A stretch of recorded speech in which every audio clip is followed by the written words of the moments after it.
E se eu te dissesse que a decisão mais importante da sua vida, uma decisão com consequências eternas, você não apenas não tomou, como foi feita por você sem a sua permissão?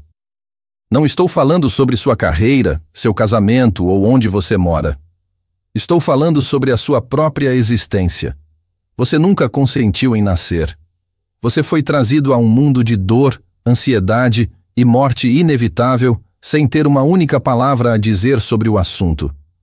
E se eu te dissesse que, por trás dessa verdade desconfortável, existe uma filosofia radical que argumenta que o ato de criar uma nova vida, o ato de ter um filho, é o maior erro moral que um ser humano pode cometer?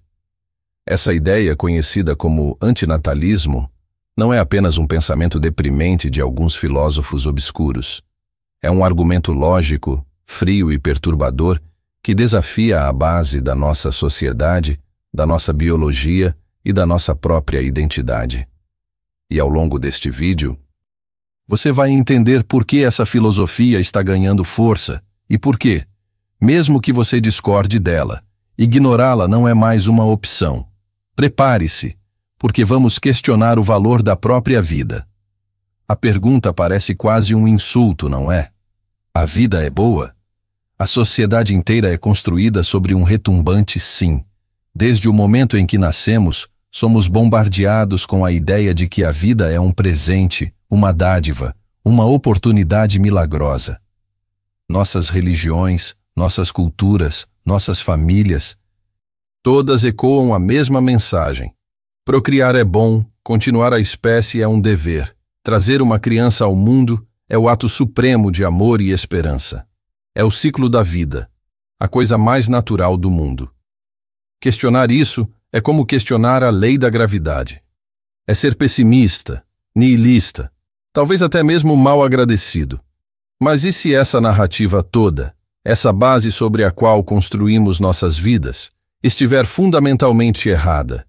E se a vida não for um presente, mas sim um fardo imposto? É aqui que o antinatalismo entra em cena, não como uma opinião, mas como um argumento filosófico. O pensador sul-africano David Benatar é talvez o nome mais proeminente dessa corrente, e ele propõe algo que ele chama de a assimetria fundamental entre prazer e dor. E é crucial que você entenda isso, porque é a espinha dorsal de todo o argumento. A lógica funciona assim.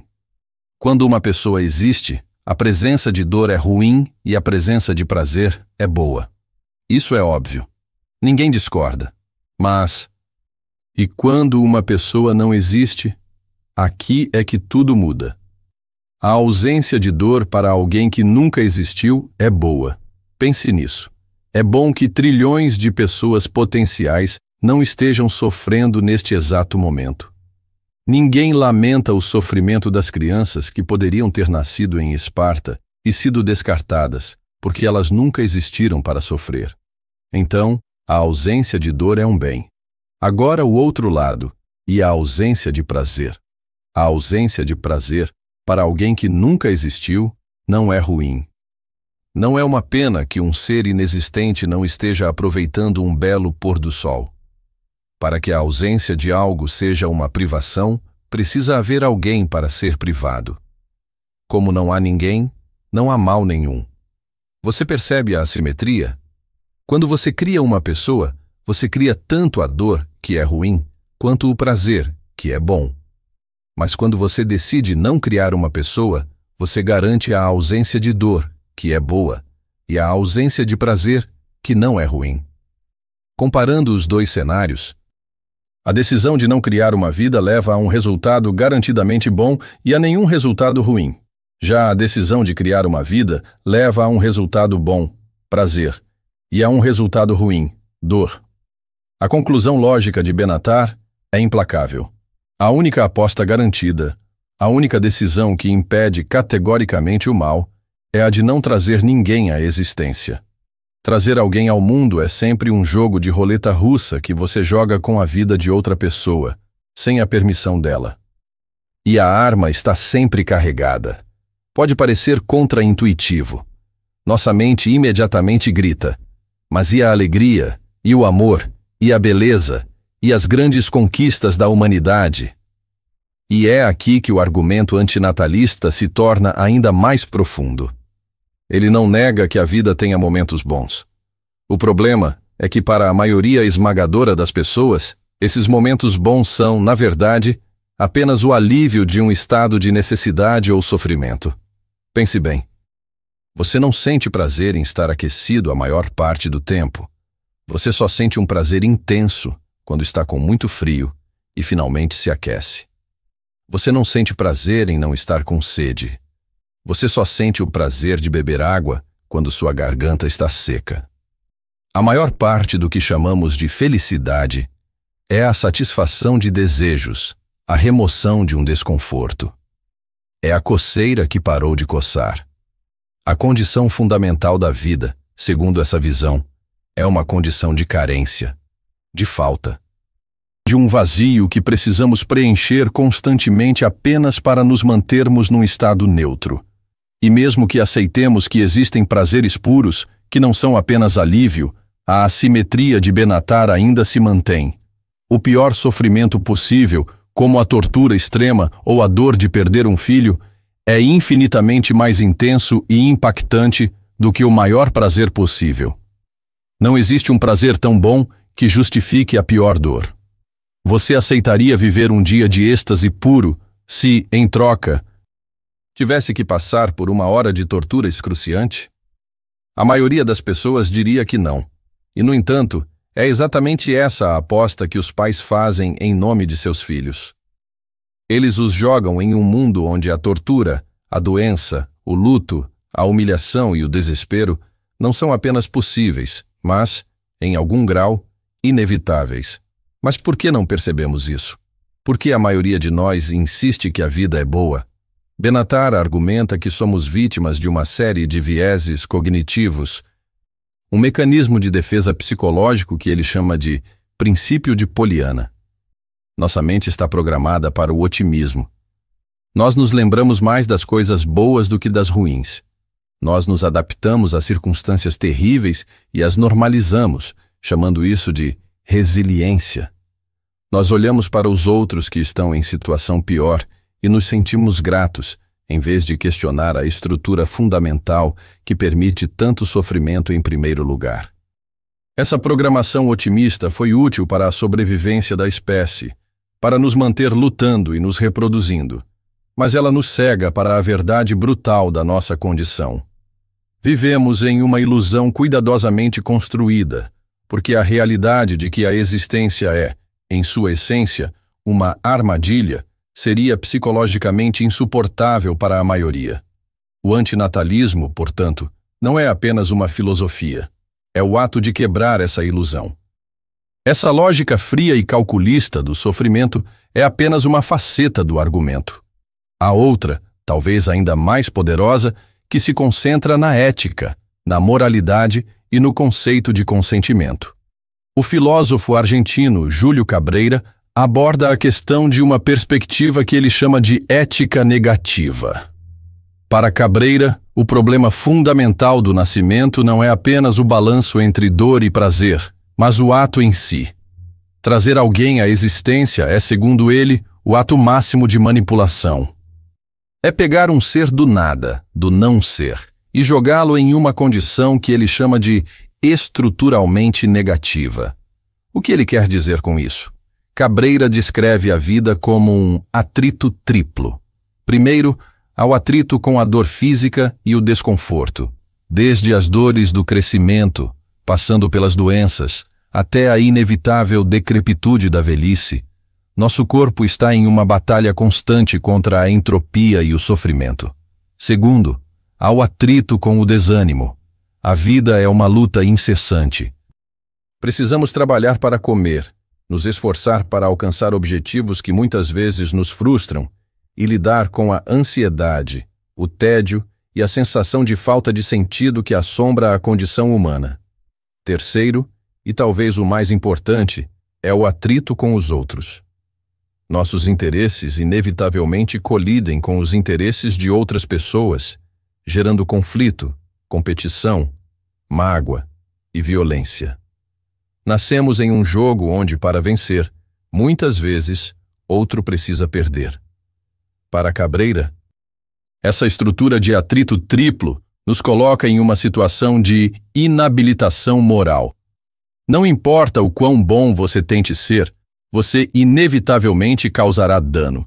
Você consome recursos que poderiam ir para outros. Você participa de sistemas que exploram pessoas e animais, mesmo que indiretamente. Sua própria existência tem um custo para o planeta e para os outros seres. Você foi jogado em um jogo moralmente comprometedor sem ter tido a chance de concordar com as regras. E a regra fundamental, a mais inescapável de todas, é a morte. Cada vida que começa tem um roteiro com um final já escrito: a aniquilação. Você é colocado em um trem em alta velocidade que tem um muro de concreto como destino final. Dizem para você aproveitar a paisagem, mas você não pode ignorar o som do apito final que se aproxima a cada segundo. Impor essa jornada a alguém, por mais belas que sejam algumas das paisagens, é um ato de crueldade fundamental, pois foi feito sem o único requisito de qualquer interação ética significativa: o consentimento. E é impossível obter consentimento para nascer.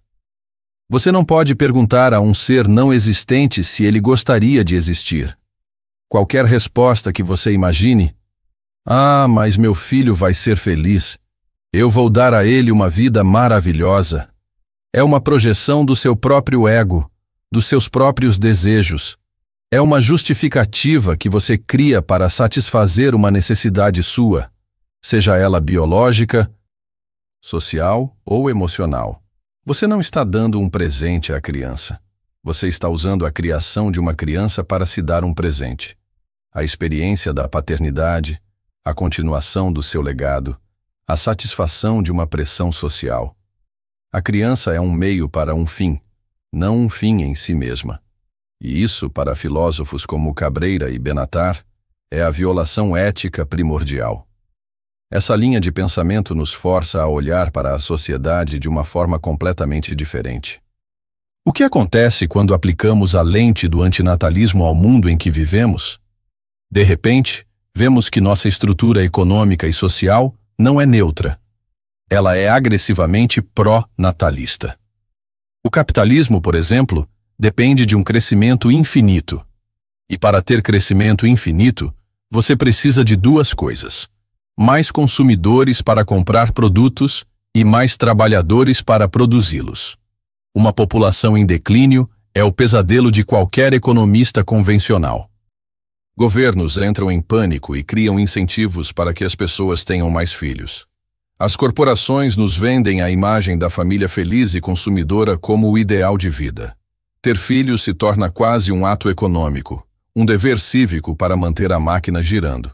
A questão ética sobre o sofrimento do indivíduo, que será essa nova engrenagem na máquina, é completamente ignorada. A pergunta, é bom para a economia? Sobrepõe-se à pergunta, é bom para a pessoa que será forçada a existir? E a tecnologia? A busca incessante da humanidade para superar o sofrimento através da inovação não seria, ironicamente, a maior prova do argumento antinatalista? Nós criamos medicina para combater a doença, entretenimento para combater o tédio, sistemas de justiça para combater a violência. Toda a nossa civilização é um projeto gigantesco para mitigar os danos inerentes à existência. Estamos constantemente tentando consertar os problemas que a própria vida cria. O transhumanismo, com sua promessa de nos fundirmos com máquinas para alcançar a imortalidade e o prazer perpétuo, é a admissão final de que a condição biológica humana é fundamentalmente falha. Mas isso levanta uma questão ainda mais complexa. E se pudéssemos criar seres geneticamente programados para serem felizes, para não sofrerem, isso resolveria o problema ético? Para um antinatalista, a resposta é não. Porque o problema central não é apenas o sofrimento, mas o consentimento. Mesmo que você pudesse garantir uma vida de felicidade, você ainda estaria impondo uma existência a alguém para seus próprios propósitos, transformando outro ser em um projeto, um objeto da sua vontade.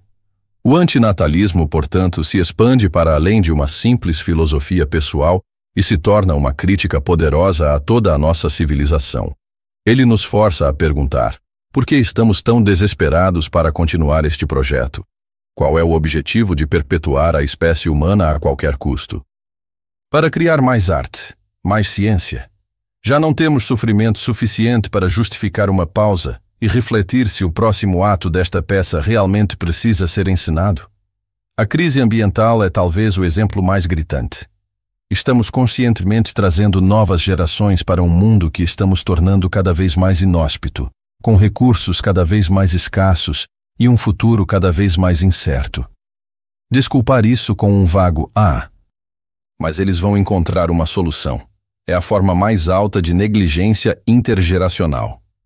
É como empurrar alguém de um avião sem paraquedas e gritar: espero que você aprenda a voar na queda. É neste ponto que a maioria das pessoas reage com uma acusação. Isso é só pessimismo. Isso é depressão disfarçada de filosofia. Vocês odeiam a humanidade. E essa é, sem dúvida, a maior e mais comum incompreensão sobre o antinatalismo. É crucial entender a diferença entre o antinatalismo misantrópico e o antinatalismo filantrópico. O primeiro, sim, é baseado em um desprezo pela humanidade. Acredita que os humanos são uma praga destrutiva e que seria melhor para o planeta se desaparecêssemos. Embora alguns antinatalistas possam ter essa visão, ela não é o cerne do argumento filosófico. O argumento central, defendido por Benatar, Cabreira e outros, é filantrópico. Ele nasce da compaixão. Ele não vem do ódio, mas do amor. É a conclusão de que a forma mais profunda de compaixão é poupar alguém do sofrimento em primeiro lugar.